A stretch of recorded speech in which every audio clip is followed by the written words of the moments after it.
ఎమ్మెల్యేలు ఎంపీలు మాట్లాడుతూనే ఉంటారు కానీ తేలదు. కాబట్టి ఈ భూమాయలో ఖచ్చితంగా ఈరోజు వచ్చిన ఈ కథనం టీం జగన్ అన్నప్పుడు వీళ్ళంతా సన్నిహితులు. ఇప్పుడు శ్రీహరిని మళ్ళీ అరెస్ట్ చేశారు కదా నిన్న బెంగళూరులో.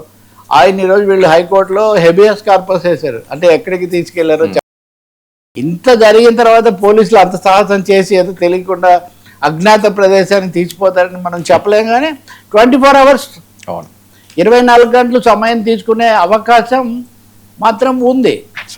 మరోవైపు చూస్తే ఇప్పుడు లిక్కర్ స్కామ్లో వాళ్ళకి ఏదో తాత్కాలికంగా మీరు ఒక విధానం తీసుకునే వరకు వాళ్ళని ఏం చేయకనని కోర్టు చెప్పిందట.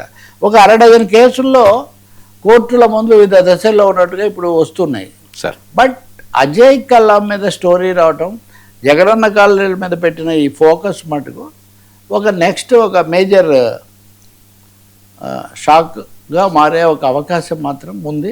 తీగలాగితే డొంక కదిలినట్టుగా చాలా చోట్ల ఎవరెవరు భూములు తీసుకున్నారు. రాజమండ్రిలో ఇటువంటిదే జరిగింది, విశాఖపట్నంలో జరిగింది, రాయలసీమలో జరిగింది. అంటే అప్పుడే ఆరోపణలు వచ్చాయి ఇవన్నీ కొన్ని కేసులు.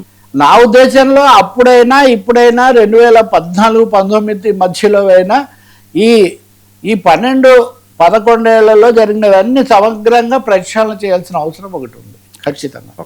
సార్, హత్యలు గొడ్డళ్ళ కథ, YCP TDP fight, Lokesh Babu comments. నిన్న దీని దగ్గర నూతన కార్యవర్గం అది జరిగినప్పుడు మాట్లాడారు. బాగా తీవ్ర భాషలోనే మాట్లాడి చంద్రబాబు అయితే సరే మనం ఎన్నో డకాముక్కలు తిన్నాం, నిలబడ్డాము, అందరినీ అకామిడేట్ చేస్తాము, కార్యకర్తలే నాయకులు, తెలుగుదేశం తలవంచదు, ఇట్లాంటివన్నీ చెప్పారు. లోకేష్ ఇంకో అడుగు ఆయన ముందుకేశారు. సినిమా చూపిస్తాం అదేది మాకు అంటారా, మేము అన్నీ కూడా చూపించేసాం కదా ఇప్పటికే, గట్టిగా నిలబడ్డం తప్ప వెనక్కు పోయేది లేదు. మేమేమో అభివృద్ధి పెట్టుబడులు తేవడం ఇవన్నీ మేం చేస్తుంటే వాళ్ళకేమో గొడ్డళ్ళు, హత్యలు, రక్త చరిత్ర తప్ప ఇంకొకటి లేదు. వీటి మధ్య పోటీలో మేము ఇప్పటికే అప్పర్ హ్యాండ్ మేము సాధించాం. ఇక్కడ తమాషా కూడా ఉంది. తండ్రి కొడుకుల పోటీలాగా ఇప్పుడు రాష్ట్రానికి పెట్టుబడులు చాలా ఎక్కువగా వస్తున్నాయంటే చంద్రబాబు నాయుడు ఆయన విజన్, ఆయనకున్నటువంటి ప్రతిష్ట అటువంటిది అని ఇప్పటి వరకు లోకేష్ తరచు చెప్పడం మనం విన్నాం.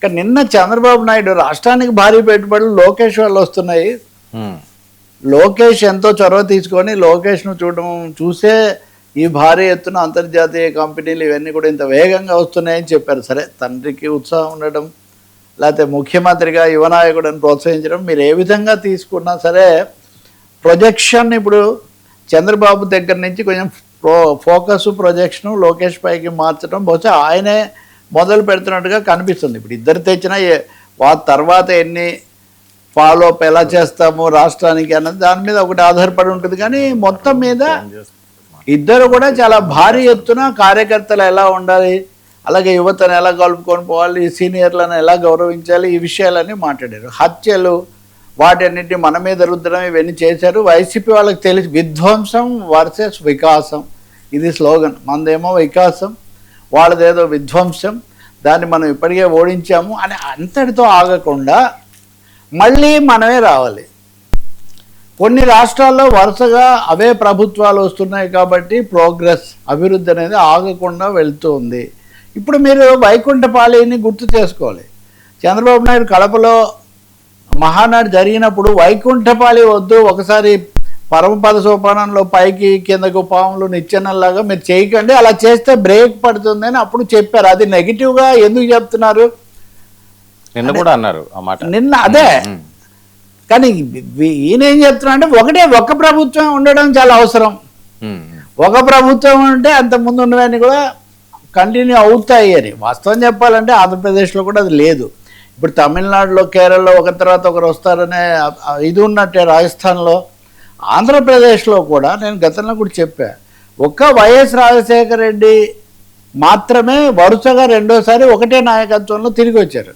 చంద్రబాబు నాయుడు కూడా రాలేదు. చంద్రబాబు నాయుడు కూడా ఒక్కసారి వచ్చారు, అది కూడా ఎన్టీఆర్ స్థానంలో తను వచ్చిన తర్వాత 95లో వచ్చారు, 99లో కూడా గెలిచారు. కానీ మొదటిసారి ఆయన నాయకత్వంలో రాలేదు. కాబట్టి ఆంధ్రప్రదేశ్లో కూడా ఇంతకాలంలో కేసీఆర్ ఒకసారి వచ్చారు, రెండోసారి ఉమ్మడి రాష్ట్రం ఇప్పుడు తెలంగాణను తీసుకుంటే కూడా మూడోసారి రాలేదు. మరి అది ఒక పెద్ద ఇదే నిజానికి ఒరిస్సాలో లాగా, గుజరాత్లో లాగా, బెంగాల్లో లాగా వరుసగా తెలుగుదేశం ప్రభుత్వం కొనసాగాలని లోకేష్ అంటున్నారు. అది ఏ మేరకు సాధ్యం అవుతుందో, రెండోది ఆ సాధ్యం కావాలంటే మళ్ళీ ఇప్పుడున్న కూటమి, ఇప్పుడు ఉన్నది కూటమిగా ఉన్నారు, తెలుగుదేశంగా రాలేదు కాబట్టి కూటమి కొనసాగాలి, అది వేరే చర్చ. అది కూడా ఒక అంశం. మన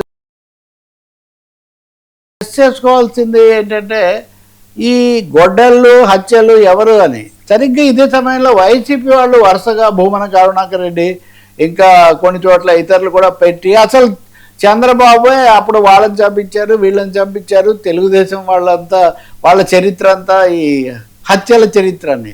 అసలు ఇప్పుడు ఎవరు ప్రజలు వాళ్ళని వీళ్ళని వాళ్ళు అనుకుంటుంటే ఒక అనవసరమైన ఉద్రిక్తత పెరగడం కదా. ఏదైనా ఉంటే దాని మీద చర్య తీసుకోండి, వాళ్ళని అరెస్ట్ చేయండి, కేసులు పెట్టండి, న్యాయస్థానాలు చూసుకుంటాయి.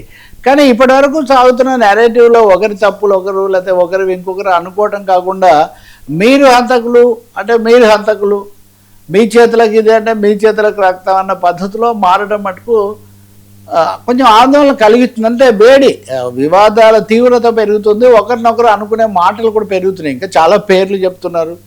ఇందాక మనం అనుకున్నట్టు కేసుల్లో కోర్టుల చుట్టూ కూడా తిరుగుతున్నారు. ఒక రెడ్ బుక్ అంటే ఇంకొక డిజిటల్ బుక్ అంటున్నారు. సో ఇది ఎక్కడ ముదురుతుంది. ఇప్పుడు కనుక నిజంగా కొంతమంది ఊహిస్తున్నట్టుగా టీం జగన్ నుంచి టీం లీడర్ జగన్ వైపు కూడా ఇది పోయినట్టయితే ఆంధ్రప్రదేశ్లో పరిస్థితి ఇంకా రాజకీయ ఉద్రిక్త వేడి ఇంకా చాలా పెరిగే ఒక అవకాశం స్పష్టంగా కనిపిస్తుంది. నిన్న తెలుగుదేశం వాళ్ళు కేవలం ప్రమాణ స్వీకారమే కాకుండా ఒక విధంగా ప్రతిజ్ఞలు చేసి మరీ మేము రంగంలోకి దిగుతున్నాము, జాగ్రత్త, మేము వెనక్కు తగ్గాం, ఇంకా భయపడం అని చెప్పే ప్రయత్నం చేసినట్టు కనిపిస్తుంది. ఇద్దరు కూడా అటు చంద్రబాబు నాయుడు ఇది చేయటము, ఇంకొకటి కూడా ఆయన చెప్పారు, లోకేష్ చాలా సమర్థుడు, అర్హుడు, అన్ని పరిశీలించిన తర్వాత ఈ పదవిస్తున్నాము అనేదో జస్ట్ కుమారుడు కాబట్టి నేను ఏదో వారసత్వంగా ఇవ్వట్లేదు, సభ్యత్వాలు చేర్పించడంలో కానీ పార్టీ ప్రతిపక్షంలో ఉన్నప్పుడు దాడులు ఎదుర్కోవడంలో కానీ యువగళం లాంటివి జరపటము లేదా బీమా ఇవి కల్పించి చేయటం, వీటన్నిటి ద్వారా లోకేష్ ప్రూవ్డ్ హిమ్సెల్ఫ్ అని. చంద్రబాబు ఇస్తున్న ఇది తండ్రి మామూలుగా మెచ్చుకోవడాలు మామూలుగా జరగవు కదా మన సొసైటీ. ఆయన మీద భరోసా ఇస్తున్నారు, అదే చెప్తున్నారు అనమాట. సో ఇప్పుడు మీరు ఖచ్చితంగా చెప్పుకోవచ్చు, నవశకం అనే అడ్వర్టైజ్మెంట్లు ఇప్పుడు ఖచ్చితంగా చంద్రబాబు ప్రత్యక్ష ఆశీస్సులతో ఆ ప్రక్రియ ప్రయాణం మొదలైందని. So Lokesh new journey sir నిన్నటిది. సార్ ఇదిలా ఉంటే పవన్తో బెస్ట్ రిలేషన్స్ చంద్రబాబు నాయుడు గారు చేసిన కామెంట్స్, అలాగే పిఠాపురం వరంకు ఉపాధ్యక్ష పదవి. సో కొన్ని సందర్భాల్లో ఏమీ చెప్పకపోయినా ఒక చర్య 100 సంకేతాలు ఇస్తుంది.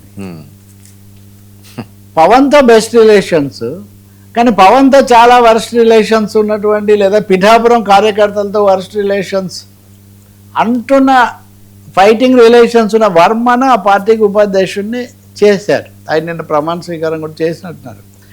నిన్న మీడియా అంతా ఒక విషయం చెప్పింది, ఏమని చిన్న చిన్న ఫ్లెక్సీలు లేకపోతే కుర్చీలు ప్రోటోకాళ్ళు ఇలాంటి చిన్న చిన్న విషయాల మీద మీరు మరీ ఎక్కువ తగాదాలు పెట్టుకోకండి, కూటమి ఐక్యత కాపాడుకోవాలి అని చాలా గట్టిగా చెప్పారని. సో వర్మకు పదవి ఇవ్వడం అన్న దాంట్లో ఆయన సీనియర్, ఆయనకి పదవి ఇవ్వడం పెద్ద, ఆయనకు ఉపాధ్యక్ష పదవి చాలా అసాధారణమని ఏం చెప్పలేం. ఈ మాజీ శాసనసభ్యుడు, ముఖ్య పాత్రధారి, ఓ సామాజిక నేపథ్యం ఇవన్నీ కూడా ఉన్నాయి కాబట్టి, ఆయన వ్యాపార వనరులన్నీ కూడా ఉన్నాయి కాబట్టి అది ఇవ్వడము చాలా సహజమే.